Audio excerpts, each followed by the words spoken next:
विराजमान है।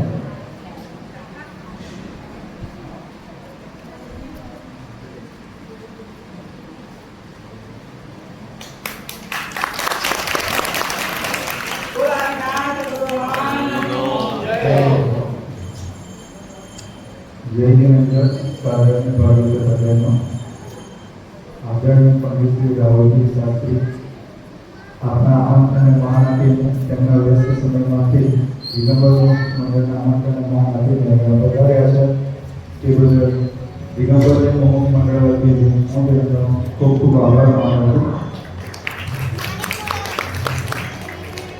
આદરણીય પંડિતજીએ આપણને છેલ્લા 10 દિવસ દરમિયાન સવારે શ્રી સમેતા શાસ્ત્ર ઉપર અને સાંજના સમયે શ્રી મોક્ષમાં પ્રકાશિત ગ્રંથ ઉપર પ્રવેશ કરાવ્યો।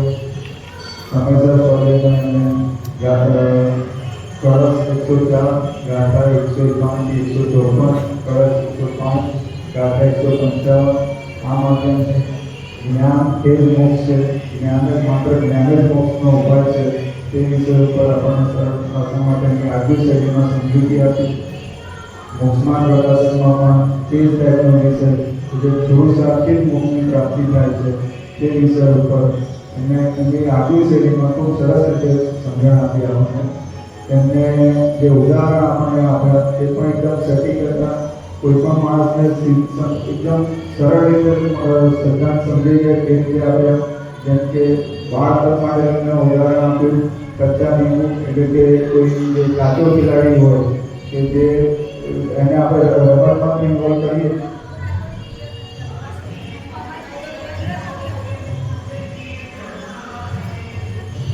તો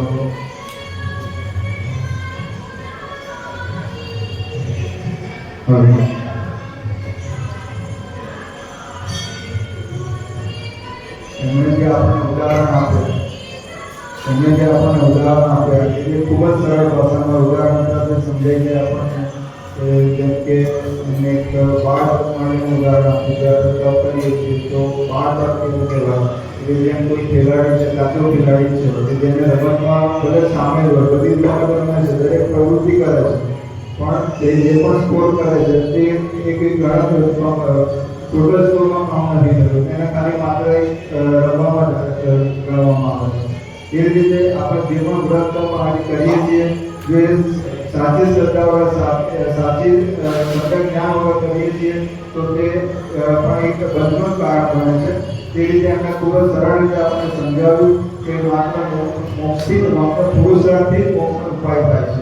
તો આપણે સૌ પણ આપણે જે 5 સંભાવ પંડિતજીએ સમજાવ્યા એ પ્રમાણે આપણે ખાલી કે લિમિટ માટે કે ઉપાદન કે સંહાર પર ધ્યાન આપ્યા વગર પુરુષાર્થ માટે, કારણ કે આપણે પંડિતજીએ કીધું પ્રમાણે દરેક રીતે સંજોગ મળી ગયા છે તો આપણે પણ એ રીતે મોક્ષ માર્ગમાં આગળ વધીએ। અને મારે બીજું પંડિતજી વિશે થોડુંક જણાવો કે પંડિતજી વિશે મારો બહુ પરિચય નહોતો, લગભગ આજે 2-3 વર્ષ 2023માં પંડિતજીની એક વાત થઈ મને યાદ નથી તો આખો પ્રસંગ તો, પણ મને જ્યારે મને ચેક કર્યું તો લગભગ 2022 કે 2023માં એમણે મારી સાથે આપણા જે પ્રતિષ્ઠા થઈ હતી એની કંકોત્રીની કોપી મંગાવી હતી। એ વખતથી નંબર મારી જોડે તો મને બી ખ્યાલ હતો કે ભાઈ અહીંયા આવ્યા છે આ વ્યક્તિ છે। વળી જ્યારે મારે ઘરે આવ્યો ત્યારે એમની સાથે મારે વાત થઈ તો એ જે અત્યારે કામ કરી રહ્યા છે તો એક દિનેન્દ્ર પ્રભાવ જે દિમાગની પ્રભાવનાનું ડિજિટલ માધ્યમથી પણ ખૂબ સારી રીતે લોકો કામ કરી રહ્યા છે। તેમની આગેવાની હેઠળ લગભગ 10 થી 12 પ્રોજેક્ટ અત્યારે ચાલી રહ્યા છે। એક નિદ્રાવાણી એપથી તો આપણે સૌ પરિચિત જ છીએ, એ સિવાય પણ બીજી અમુક 10 થી 12 વેબસાઇટો ઉપર એ લોકો કામ કરી રહ્યા છે। એમાંની એક તો અમને ઘણી કીધી પણ એમાં એક મને યાદ રહી ગઈ છે જેને ચેક પણ કરી હતી કે જૈન ઇંગ્લિશ એજ્યુકેશન યુટ્યુબ કરીને વેબસાઇટ છે, એના ઉપર આપણે એજ્યુકેશન રિલેટેડ ઇંગ્લિશમાં પણ દરેક વસ્તુ જૈન જુનાગઢનું એજ્યુકેશન મળે તેવાનો પ્રસાર પ્રયત્ન થઈ રહ્યો છે। તો હું સર્વને વિનંતી કરીશ કે આપણે સૌ એ બધી વેબસાઇટ પર જઈને પણ ચેક કરીએ કે શું રીતે છે। સોશિયલ મીડિયા પર પણ એ લોકો ઇન્સ્ટાગ્રામ, ફેસબુક પર પણ એટલી રીતે અગ્રેસરથી કામ કરી રહ્યા છે। તો હું દરેકને વિનંતી કરીશ કે એ બધા જ માધ્યમનો આપણે પણ લાભ લઈએ। જય હિન્દ। આગળ પંડિતજીને વિનંતી કરીશ કે એ આપણને જે વેબસાઇટ છે એની પર આપણને માહિતી આપે તો આપણે પણ એ જાણી શકીએ કે એમાં શું શું કામ થઈ રહ્યું છે. એ સિવાય હું અંકલને વિનંતી કરીશ કે તે ત્યાં પ્રવૃત્તિ માટે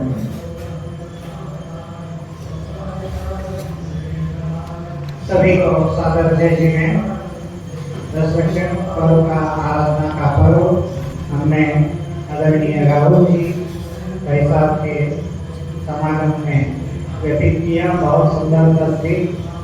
आदरणीय राहुल जी के बारे में वैसे तो मेरा बहुत पुराना परिचय है कई सालों से, लेकिन उनकी व्यक्तिगत जानकारी थोड़ा देना मैं आवश्यक समझता हूँ। राहुल जी प्रॉपर राजस्थान के हैं, अलवर के, और उनका परिवार अभी अलवर जयपुर वहाँ रहते हैं। और राहुल जी स्वयं विगत 17 वर्षों से मुंबई में वास्तव्य कर रहे हैं और इसी के कारण और खास करके विलेपाल में मुमुक्षु मंडल के साथ वो जुड़े होने के कारण हमने ये पाया है कि नॉर्मली जो हिंदी भाषिक विद्वान आते हैं तो उनमें गुजराती की इतनी प्रचुरता नहीं होती है, लेकिन आदरणीय राहुल जी भाई साहब का एक वो अलग खासियत थी कि उन्होंने गुजराती श्रीमद जी, बहन श्री, गुरुदेव श्री, इनके वचनों को, इनकी सुर्तियों को बहुत अच्छे से पिरोया था।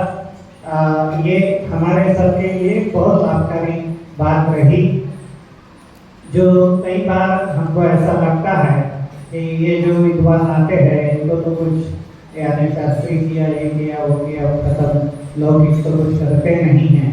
लेकिन उसके अभी हम जो नई पीढ़ी देख रहे हैं विद्वानों की, शास्त्रियों की, तो उसमें हमने देखा है कि जिस बात की हमें बहुत महिमा आती है तो उस बात को तो उन लोगों ने मतलब जो हमारे जिनेंद्र भगवान की जो वाणी है उसको पहुंचाने का तो वो काम कर रहे हैं, लेकिन जिस बात को हमको लौकिक में जो महिमा आती है तो ऐसे भी शास्त्री करने के बाद उन्होंने 3 वर्ष कंप्यूटर सॉफ्टवेयर का डिग्री कोर्स किया था।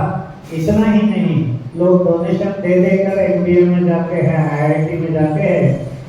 राहुल जी भाई साहब ने सिंथेसिस में इंफॉर्मेशन टेक्नोलॉजी में MBA करके फिर अपना आगे का कार्यभार संभाला है। बहुत सुंदर राहुल जी भाई साहब, आपने जो 10 दिन तक हमारे मुमुक्षु मंडल के सभी साधर्मियों को जो आपकी वाणी से हमको उपकृत किया है उसके लिए मैं बहुत बहुत आपके धन्यवाद करता हूँ, आभार व्यक्त करता हूँ। और हमारी ओर से, मेरी ओर से, मेरे परिवार, हमारा पूरा मुमुक्षु मंडल, उनकी तरफ से यदि कोई भी तरह से आपका अभिनय हुआ हो, आपके मन को दुख पहुंचा हो तो उसके लिए हम सदैव आपसे क्षमा चाहते हैं। धन्यवाद राहुल जी।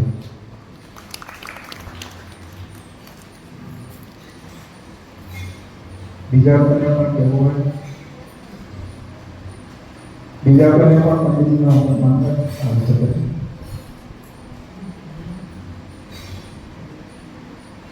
सभी को साथ देते हैं।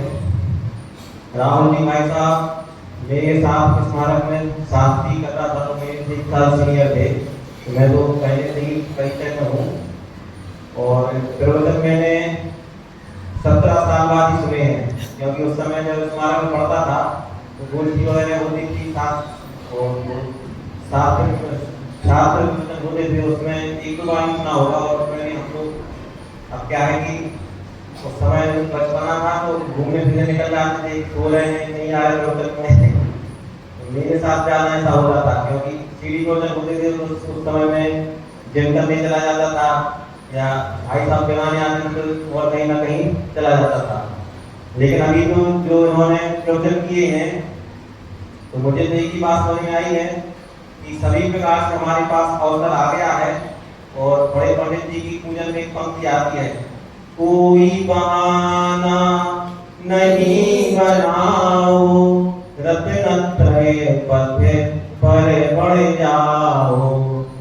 तो सभी प्रकार से अवसर आ गया है, किसी प्रकार की किसी भी के लिए कोई प्रतिकूलता नहीं है।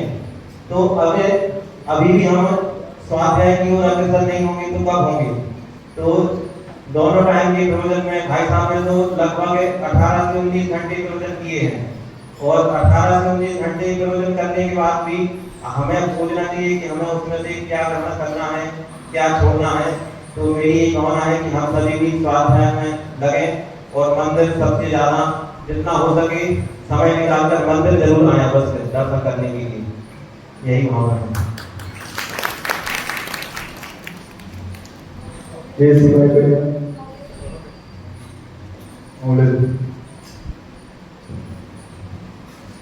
सभी को सादर जय जयेंद्र। राहुल जी पंडित जी ने हमें बहुत ही लाभ दिया यहाँ पे प्रवचन करने का। उसके बारे में अजीत जी ने तो बहुत अच्छा परिचय दिया है, मगर उसके साथ साथ आपको थोड़ा सा और भी कुछ बातें बताना चाहता हूँ जो मेरी उनसे बात हुई थी उनके बेसिस पे। आप लोग सबने सुंदर की प्रतिष्ठा का मूवी तो देखा होगा थिएटर के अंदर जाके, तो वो थिएटर के अंदर जो मूवी था, वो मूवी का पूरा राइटिंग, पूरा जो लेखी की जो राइटर किया है वो पंडित जी साहब ने किया।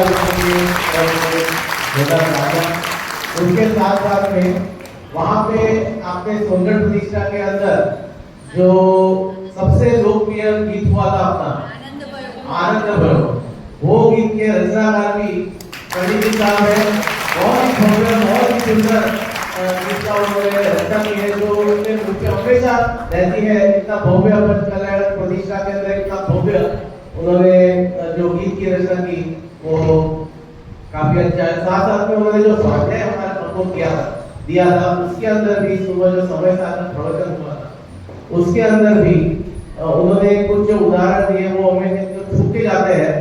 जैसे 152 नंबर की गाथा जो उन्होंने बताई थी, टिंगू टिंगू का जो उदाहरण दिया था वो बहुत ही छूट जाता है कि भाई सबसे पहले हमें वर्तमान पे फोकस करना चाहिए और हमारे सम्यक दर्शन पे फोकस करना चाहिए। उसके बाद जो व्रत करोगे तो उसका जो फायदा है वैसा। और दूसरा भी उन्होंने जो शाम के प्रवचन के अंदर मोक्ष प्रकाशक में जो बात बताई थी उसके अंदर उन्होंने बोला था कि यहाँ पे अगर गायक का या भगवान बनने का कॉलेज बनाया जाए, भगवान बनने का कॉलेज बना तो आप लोग में से कौन एडमिशन देगा? तो उस टाइम पे समझ में आता है कि हम कितने दूर हैं और हमें अभी भी संसार के अंदर कितना हमें दुख लगता है, तो हमें भगवान बनने की कितनी चाहत है। तो ऐसे बहुत ही सुंदर उदाहरणों के साथ उन्होंने जो प्रवचन किए बहुत ही हमें लाभदायक रहा और हम उनके हमेशा आभारी रहेंगे।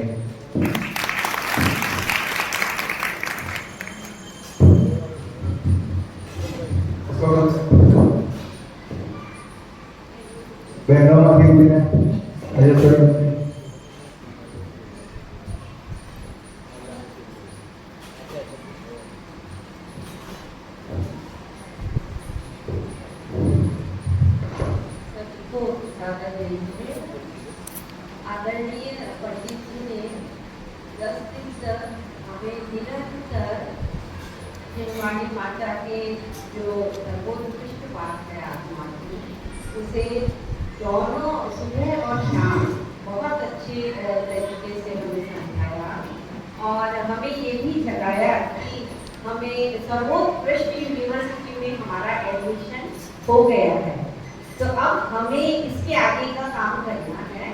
और ये जो 10 दिन ही केवल धर्म की नहीं है, हमेशा हमें हमारे जीवन में 10 धर्म होने ही चाहिए, ये उन्होंने बताया। और इतने अच्छे एग्जाम्पल्स दिए, एकदम सरल सहज और सुगम भाषा थी। उसमें उन्होंने एक बताया था कि जैसे हमारे हाथ जल जाता है, तो हाथ जलता है तो हम अपनी पे नहीं मरहम लगाते, हम हमारे हाथ पे लगाते हैं। तो ऐसे ही जब क्रोध आता है तो हमें पर में नहीं, खुद को ही कूल रखना है, हमेशा कूल रहने का ही मार्ग है हमारा। हमें बात में बहुत जल्दी नहीं होना चाहिए। उन्होंने ये बताया और बताया हमारी क्या थी अनादि की भूल कि हम जो टॉर्च है तो उसको पर तरफ रखते हैं उसका मुंह और पर को ही देखते हैं, तो उस टॉर्च का मुंह हमें अब अपनी ओर करना है। इसी बार उन्होंने जगाया और हर दिन उन्होंने यह बात हमें बताई,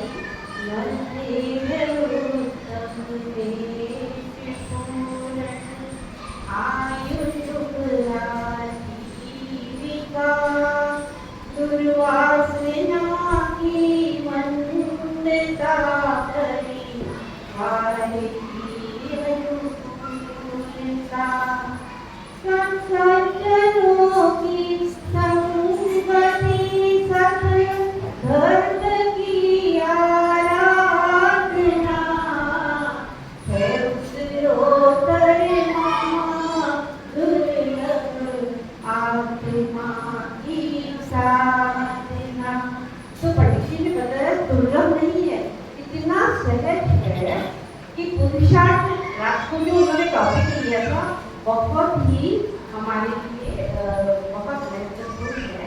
5 नंबर में सिर्फ पुरुषार्थ ही हमें करना है और सही जगह करना है। और उन्होंने बताया उसके लिए हमें ज्ञान रूपी प्रज्ञा शक्ति को हर क्षण हमारे साथ रखना है। ये पार्ट टाइम जॉब नहीं है, हमारा फुल टाइम जॉब होना चाहिए। जैसा पंडित जी ने बताया, बहुत सरल सुंदर सुगम भाषा में आपने हमें बताया, बहुत बहुत आभार।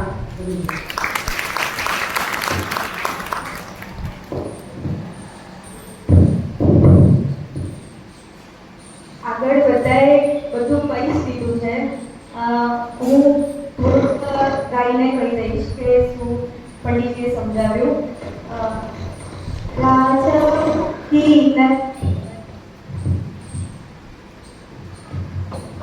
राजाओं की नगरी में ये चैतन्य राजा आया, जिन शासन की ध्वजा उन्नत शासन ध्वज लहराया। समय सार है ग्रंथ महान, सुनकर हम भी बने भगवान।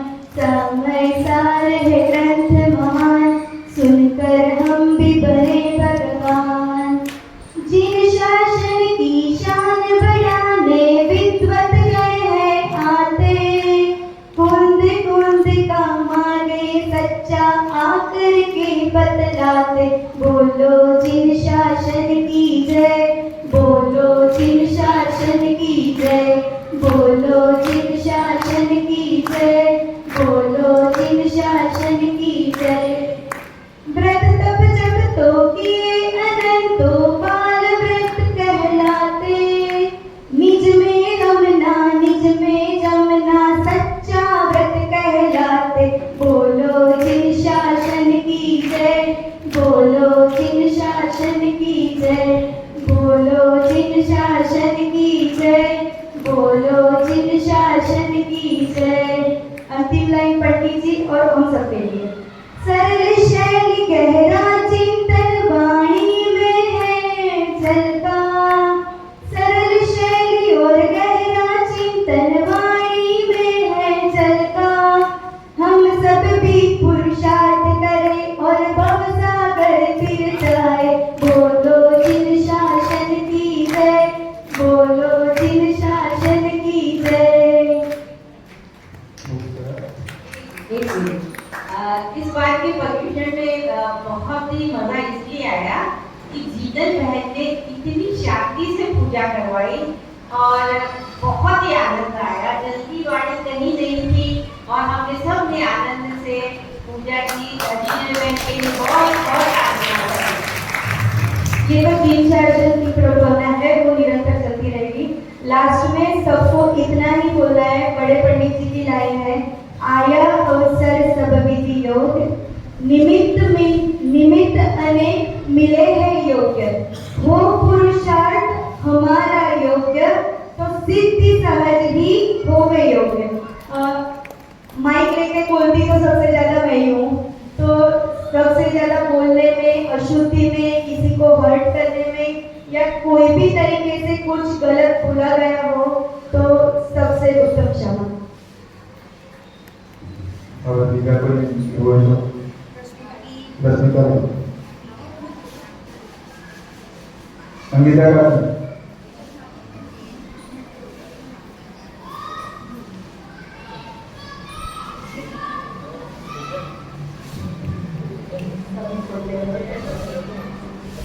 सबसे अच्छी बात तो ये लगी कि इन्होंने मोक्ष मार्ग प्रकाशक का जो स्वाध्याय कराया, तो तो मुझे बहुत अच्छा लगा।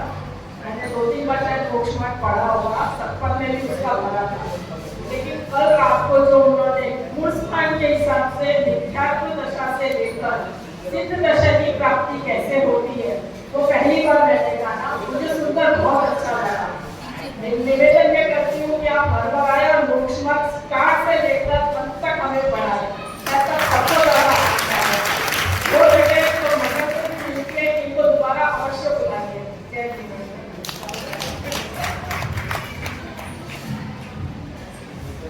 જય શ્રી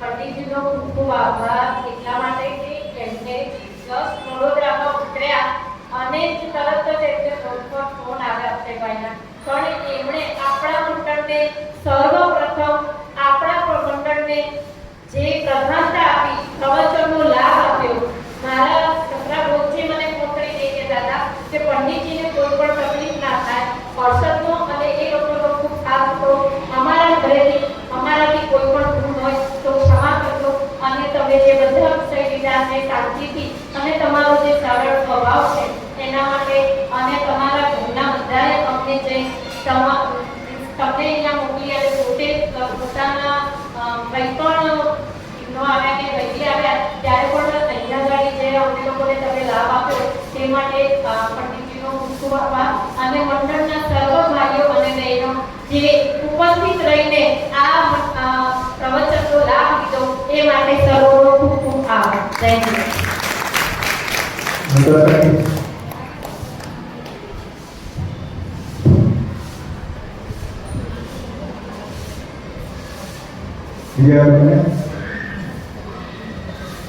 सचिन भाई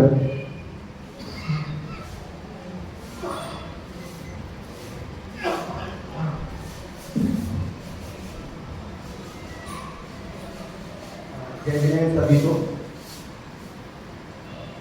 सुबह तो एक्चुअली मुझे इतना नाम नहीं मिला लेकिन शाम को मैंने रेगुलर अटेंड किया एंड कुछ स्पेशल थिंग्स जो शायद हम लोग सब पढ़ते रहते हैं लेकिन जैसे कि 5 समवाय शायद हमने पढ़े ही थे लेकिन पंडित जी ने एक बहुत बढ़िया चीज़ जो थोड़ा सा अटक गई बताया कि टिपिकली हम क्या करते हैं कि जब हमारे हिसाब से काम होता रहता है तो हम अपने ऊपर ले लेते हैं, नहीं तो बाकी कालंदी पे लगा देते हैं या भविष्य पे लगा देते हैं। तो पंडित जी ने बहुत ही ऑलमोस्ट एवरी डे ही रिपीटेड कि भाई कालंदी और भविष्य का जो है वो हमें दूसरों पे लगाना है और जो बाकी पुरुषार्थ का काम है वो हमें हमारे ऊपर करना है। फादर भी ऑलवेज डू अपोजिट, हम हमेशा ही गलत करते हैं। जब हमारे हिसाब से हम दूसरों को बताते हैं तब हम ऐसा बोलते हैं कि भाई पुरुषार्थ करो और खुद के ऊपर कालंदी लगाने का ट्राई करते हैं। तो वन ऑफ द थिंग जो बहुत ही मतलब नहीं मुझे समय जो एक मूवमेंट ऐसा आता है ना जब आपको कोई चीज अटक जाती है तो बहुत ही अच्छे तरीके से उन्होंने एक बात बताई जो याद हुई। और दूसरा जो आंटी जी ने भी एग्जाम्पल दिया आग वाला कि यदि आप जल जाते हो तो आप जो बाण है वो आग पे लगाते हो कि खुद को लगाते हो। And that day fortunately actually मेरे किड्स भी यहाँ पे थे प्रोफेशन सुधा और फिर के बाद घर पहुँचे और घर पहुँच के दोनों भी लड़ाई हो गई दोनों छोटे भाइयों की। तो उसमें फिर सूर्यास्त बोला नहीं आग थोड़ी ना उस पर लगानी है, आग तो मेरे को उस पर लगी है तो मेरे को अपने को शांत करना। तो छोटी छोटी जो चीजें हैं वो बच्चों पे और सब पे कैसे इम्पैक्ट कर जाती है मतलब बट वो तभी हो सकता है जब आपकी जो शैली है जिस तरीके से आपने बताया जिस तरीके से बच्चों ने उसको लिंक किया तो उससे बहुत इम्पैक्ट होता है। कल थोड़ा सा प्रवृत्ति के बारे में और जानने को मिला तो मतलब प्लीज इतना ऑक्यूपाइड रहने के बाद भी जो पूरा विज्ञान विज्ञान हम सब कर रहे हैं उसके बाद भी पंडित जी ने 10 दिन का हमें टाइम दिया इतने अच्छे से उन्होंने मतलब वो पूरा चैप्टर जो है वो लोकमान्य जी का खत्म किया। एंड आई थिंक कल जो उन्होंने बार बार सबको रिपीट करवाया तो लाइन भी सब लोग साथ में सब टाइप का अवसर तो आ गया मतलब आई डोंट थिंक सो कि यहाँ पे किसी को भी ऐसा कोई प्रॉब्लम है। हर बार हम शायद एवरी टाइम ये 10 दिन में हर दिन को याद कर करके सेम टाइम पे करते हैं, बट शायद यदि हमसे बोला जाए कि भाई लास्ट टाइम परमिशन में कौन से विद्वान आए थे तो शायद हम भूल ही गए। तो हम क्या करते हैं कि एकदम से हमारी जो इंटेंसिटी होनी चाहिए या जिस तरह से हम करते हैं, तो अभी आज पंडित जी हैं तो हम लोगों के भाव इतने ज्यादा हैं कि हम तो मतलब आप ही कहेंगे, लेकिन क्या होता है कि जैसे पंडित जी बोलते हैं बस उधर गेट तक ही नहीं जा पाते हैं, राधर को जो लास्ट ईयर है वहां तक ही जाते हैं और वहां के बाद हम जाते हैं और डिसाइड करने लगते हैं कि एक आसन का खाना क्या है। तो मतलब हम लोगों को खुद भी सोचना चाहिए कि क्या हमारी एज हो गई है, क्या है, मतलब कैसे आगे बढ़ेंगे। यदि हम ऐसे ही करते हैं, तो मैं आज सोच रहा था खुद के लिए बोल रहा हूँ कि 2 साल पहले कौन से पंडित जी आए थे वो भी हमें पता नहीं या वो भी हमें याद नहीं होगा। तो ये तो हम लोग जस्ट एक इतना अच्छा अवसर मिले, हमारे जो भाव होते हैं वो अच्छे हो जाते हैं, बट पंडित जी का ऑब्जेक्टिव क्या है वो हमें पूरा याद करना चाहिए, उन्होंने क्या सिखा के जा रहे हैं। ये 10 लक्षण आदमी है कि आज उत्तम ब्रह्मचर्य का दिन है तो आज तक हम कल भी उत्तम ब्रह्मचर्य और कल भी उत्तम क्षमा का दिन रहेगा। तो ये चीज हमको सोच के यदि हम जब तक आगे नहीं बढ़ेंगे तो शायद पंडित जी तो अपना पुरुषार्थ करके चले जाएंगे, हमने कहीं उनको फेल कर दिया। तो हम उनको फेल ना करें और उनके साथ साथ हम भी आगे सक्सेसफुल हो। मेरे ख्याल से हमें यही भावना होनी चाहिए। थोड़ा शायद किसी को खराब लगाओ तो उत्तम क्षमा, बट आई गेस के ऑब्जेक्टिव इज दिस ओनली, हमें करना ये कि नहीं कि यहाँ बैठ के कोई फायदा नहीं।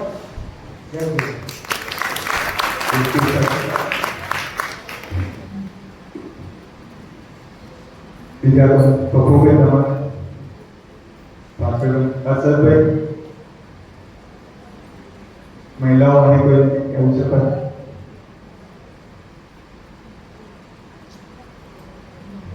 નિધિબેન કેસ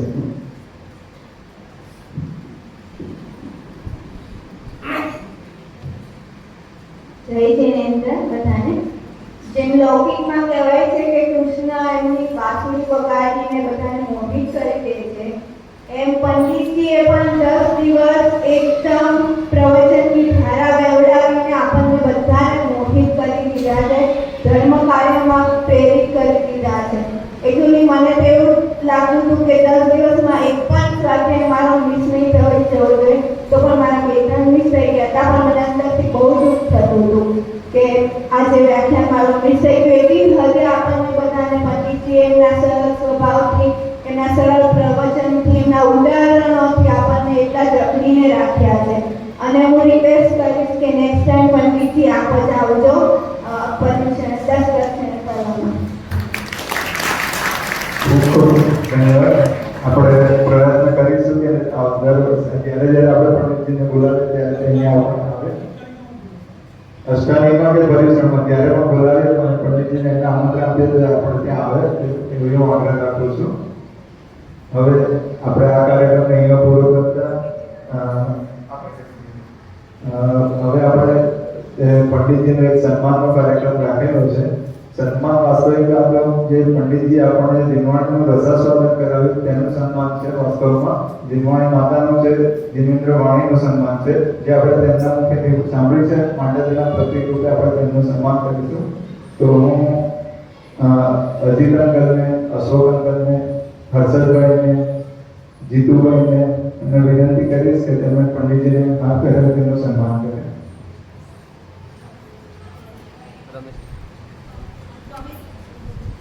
રમેશ કાકા જય હો, જય હો।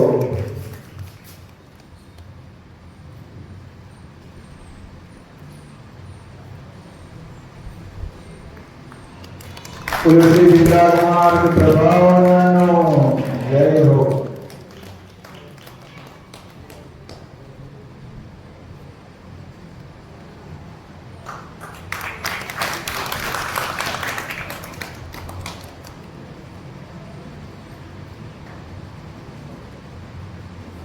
ખૂબ ખૂબ ધન્યવાદ। હવે આપણે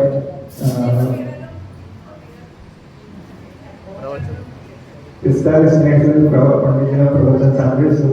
ત્યારબાદ હું પંડિતજીને વિનંતી કરીશ કે તેમના પણ એના અનુભવ જણાવે અને એની સાથે સાથે મારી ફરી એકવાર મેં વિનંતી કે તેમના જે નેતૃત્વમાં જે પણ પ્રોજેક્ટ આગળ વધી રહ્યા છે તેના વિશે પણ આપણને થોડીક માહિતી આપે, જેથી જે યુવાઓ પણ અહીંયા બેસેલો છે